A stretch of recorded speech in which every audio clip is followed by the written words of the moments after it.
The first question is, what is your relationship with ScrewAttack as being a partner? I send them videos and they put them up. And I'm friends with the people who work there. And they help give the show its start. All right. Do you only get viewers from ScrewAttack for The Overthinker, or do you get a lot of viewers from MovieBob as well? The viewership is pretty evenly divided among everything. And the second is, I noticed that every time when you throw up a video, there's a lot of like angry feedback quite a bit. How do you deal with the controversy of your media? I count the page views. And you know, if they want to watch the show a whole bunch of times to get ticked off at me, fine, whatever.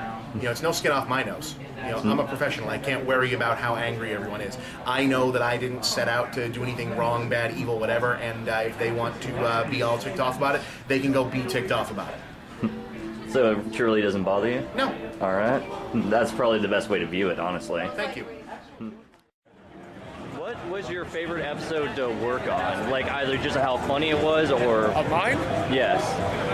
I really enjoyed shooting the track and field stuff with Frank. I thought it was really funny. Did you get a workout? It was like 85 degrees that day, and I was wearing that suit that amplifies the heat on you because it reflects, I guess, the heat on you. So, I mean, it was tough. I was like, they were complaining that it was hot, but they were like in the shade most of the time. I had put on tons of sunscreen, and it was rough. I was dehydrated afterward. I had water, and I was drinking it. It was tough. But it was fun. It's one of the best I ever did. I think that track and field skit. All right. And now here's the time for the polar opposite. What episode did you make and you really didn't like the end product? I didn't like The Last Starfighter. It's because I kind of did a video just to do it because I hadn't done one in a while. It's one of my earlier, like the 10th or 12th one I did. And it's not one that, there's not a lot of, it's so straightforward that it's okay for a review, but there's nothing redeeming about it to me creatively. So that one I don't like. I happen to notice that you didn't have any cameraman here. So does that mean that Game Chasers isn't going to have an SGC episode? Game Chasers isn't going to have a normal SGC episode. We might have like a highlight reel or something. We'll talk about it. The reason for that is cameraman. We're not a professional operation. We don't have money to pay professional cameramen. As evidenced by the episodes themselves. Exactly. People don't like working for free.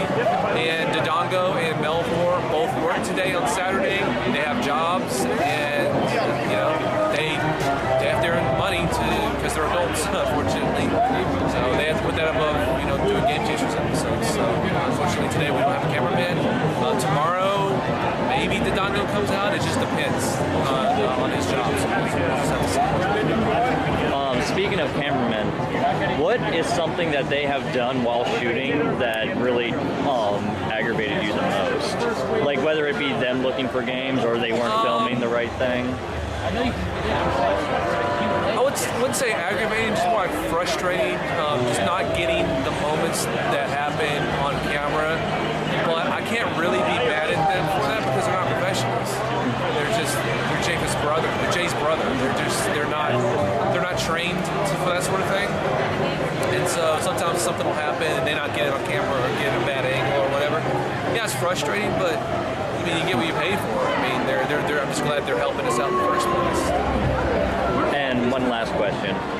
What kind of content can we expect to see from your new channel? The vlog channel is going to be pretty much just whatever's on my mind at any given moment. I mean, it could be video game related, it might not. We'll just have to wait and see. Just going to be strictly like vlog stuff?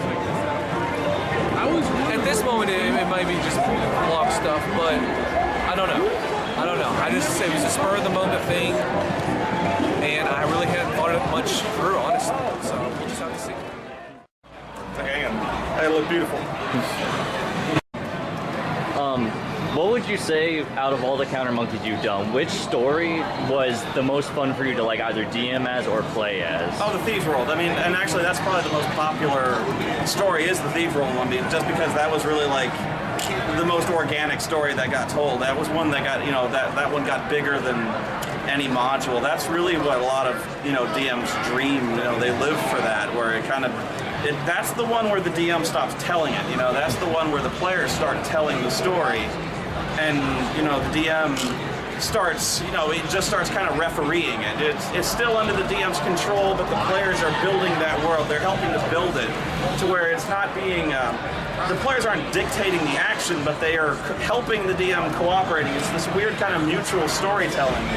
It's very weird. A lot of times it's like this antagonistic relationship between the players are trying to beat the DM. In this case, Thieves World, it was like this cooperative storytelling. It was really great, and so that was the most fun I've ever had. That was the best story, I think. And I'm sure you've heard this 1,000 times, but that story is what got me into tabletop gaming. No, that's a very good thing. Another one. Like, with Counter Monkey, you often go off on tangents talking about the various, You often talk about various fantasy novels that you've read, like Dragonlance, A Song of Ice and Fire. What would you say has been your favorite series to read, and what would you say had to have been a slog to read through? Tricky one. As a kid, my favorite was Dragonlance. The Dragonlance Legends things, really, really good. Lately, and I know this is probably cliche to say, is The Song of Ice and Fire. I really, really love that. That's not cliche. They're damn good books. I hate being the bandwagon guy, but it's a bandwagon worth jumping on because it's a really good series. Slog, Wheel of Time.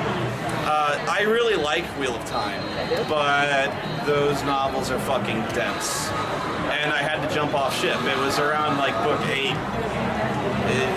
I was really interested, and the bummer is that later on in the series, I heard they got really, really good. The problem is I just couldn't make it that far.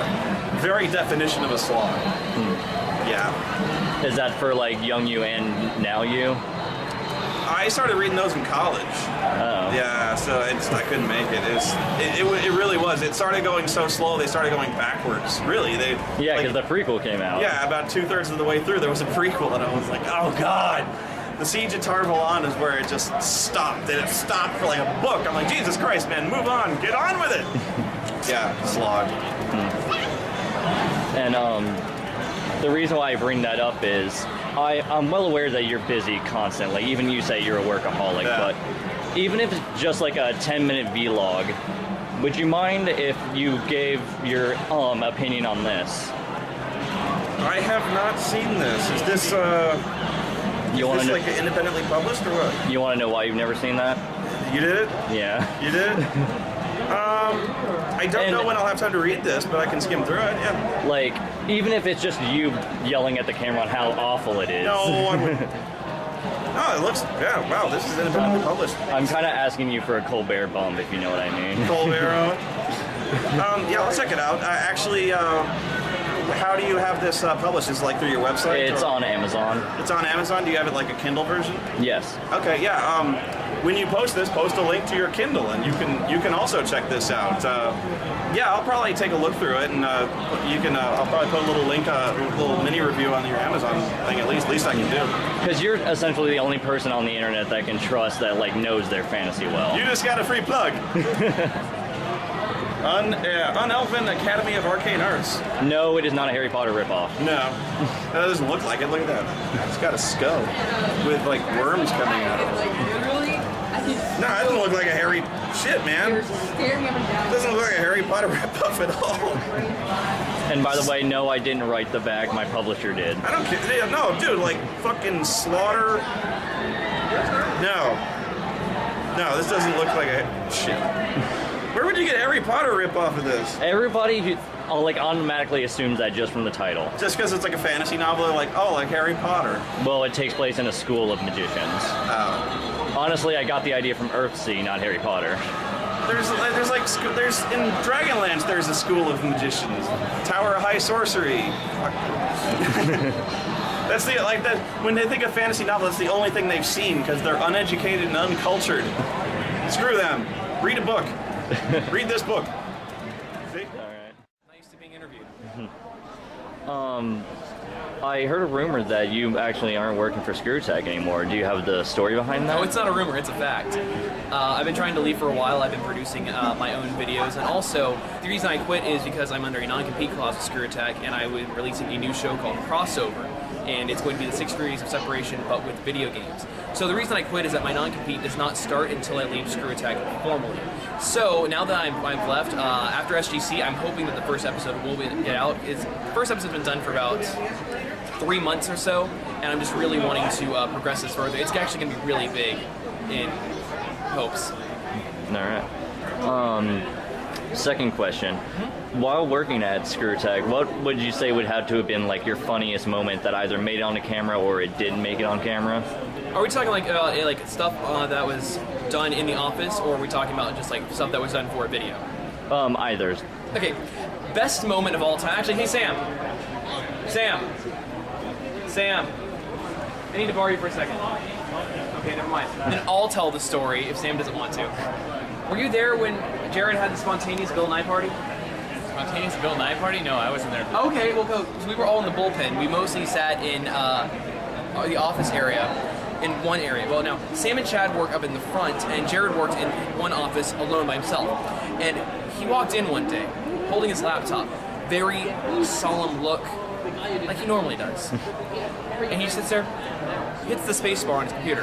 You can just hear, Bill Nye the Science Guy, and it busts into the theme song. Now, on that cue, everybody's dead, and after it says Bill Nye the Science Guy, Jared and everybody else, we just start dancing on cue spontaneously. That, I have to say, is the best moment I've ever had in a job, period. What would you believe to be like the most frightening part about like getting SGC together? Like, have you had any like? Everything about it is frightening. There's nothing that is not frightening about SGC from a planning standpoint, but it's so worth it when it's done and we're here. We have people all around. It is beyond amazing. The hard work, the headaches, the long nights, everything that goes into it makes it so much worth it.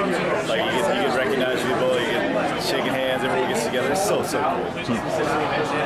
Next question.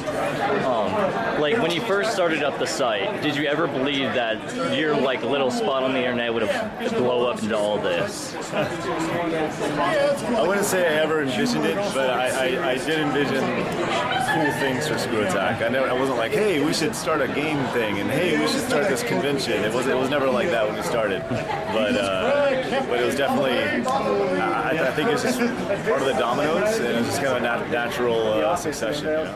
All right. And turn it on here with the gaming